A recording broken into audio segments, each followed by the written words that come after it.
தேவையான அளவு எண்ணெய் ஊற்றிக்குங்க. நெய் ஒரு 2 ஸ்பூன் விட்டுக்குங்க.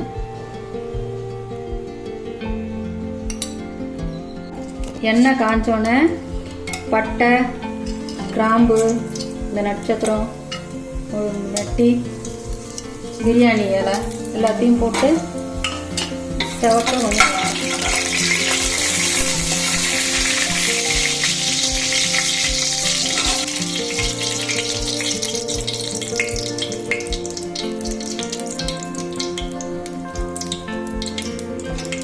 பட்டையும் கிராம்பும் செவந்தோன்னே கட் பண்ணி வச்சுருக்க வெங்காயத்தை போடணும். வெங்காயமும் இந்த பொன்னிறமாக வதங்குற மாதிரி கட்டுடுங்க. பச்சையாக எடுத்திங்கன்னா டேஸ்ட் இருக்காது. பொன்னிறமாக வதங்கினாதான் பிரியாணி டேஸ்ட். இப்போ வெங்காயம் பொன்னிறமாக மாறிடுச்சு. நம்ம இஞ்சி பூண்டு விழுது போட போகிறோம். அதோட பச்சை மிளகா ஒரு 5-6 பச்சை மிளகா அரைச்சி வச்சுருக்கேன், அதை போட்டோம். இதை போட்டு இந்த பச்சை வாசனை போகிற வரைக்கும் வதக்கிட்டு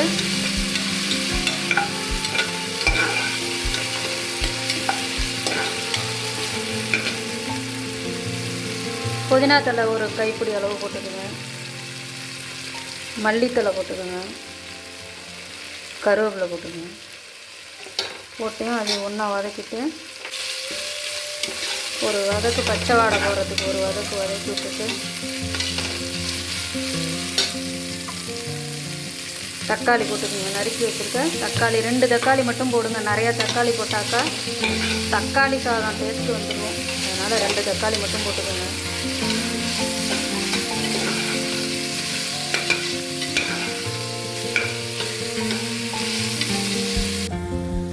தக்காளி இப்போ நல்லா வதங்கிடுச்சு. இப்போ நம்ம என்ன பண்ண போகிறோம், காடையை போட போகிறோம். காடையை போட்டு கொஞ்ச நேரம் அப்படியே பரட்டி விடுங்க. காடை சீக்கிரம் வெந்துடும். லைட்டாக பரட்டி விட்டுட்டு மஞ்சள் தூள் கொஞ்சம் போட்டுக்கோங்க.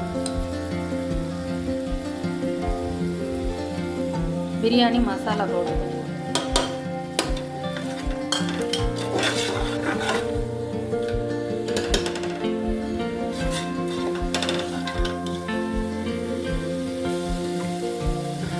பச்சை வாடை போயிட்டு இப்போ நம்ம என்ன பண்ண போகிறோம், அரிசியை போடுவோம்.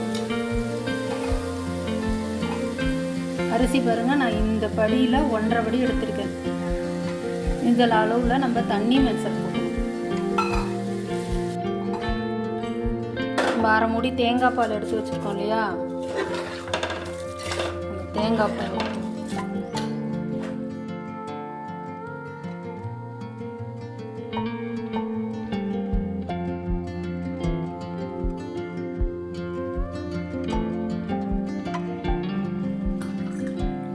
தண்ணி மிக்ஸ் பண்ணி 2 ஒரு 3 தேவையான அளவு கல் உப்பு சேர்த்துக்குங்க. சால்ட்டு போட்டிங்கன்னா அளவு தெரியாமல் போயிடும். கல் உப்பு போட்டிங்கன்னா டேஸ்ட்டாகவும் இருக்கும், நல்லாவும் இருக்கும். நல்லா அப்படியே கலந்து விட்டுட்டு உப்பு கரைஞ்சோன்னே கொஞ்சோண்டு இப்படி கையில் எடுத்து உப்பு போடுமான்னு பார்த்துக்குங்க. பத்தலைன்னா கொஞ்சோண்டு போட்டுக்கிட்டு குக்கரை மூடி போட்டு 3 விசில் விட்டு இறக்கிங்க. உங்கள் குக்கரில் எத்தனை விசில் விட்டால் நல்லா கரெக்டாக வருமோ அதை வச்சுங்க. அரிசி வந்து நான் கர்நாடக பொன்னி அரிசி போட்டிருக்கேன். இதுதான் பிரியாணிக்கு நல்லாயிருக்கும் அப்படின்னு சொல்லிட்டு அதுக்கு தான் இந்த அளவு தண்ணி கரெக்டாக இருக்கும். நீங்கள் உங்களுக்கு தேவையான அரிசியை போட்டுக்கோங்க. லைட்டாக நம்ம கட் பண்ணி வச்சுருக்கோம்ல பாதி எலுமிச்சம்பழம், அதை லைட்டாக புழிஞ்சு விட்டுக்கோங்க. தக்காளி வேறு போட்டிருக்கோம், அதனால் கொஞ்சமாக லெமன் புழிஞ்சு விட்டால் போதும்.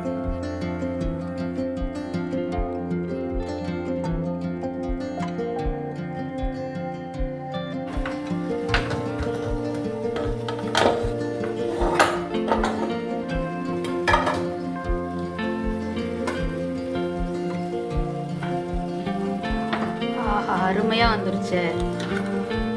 உதிரி உதிரியாக காடை பிரியாணி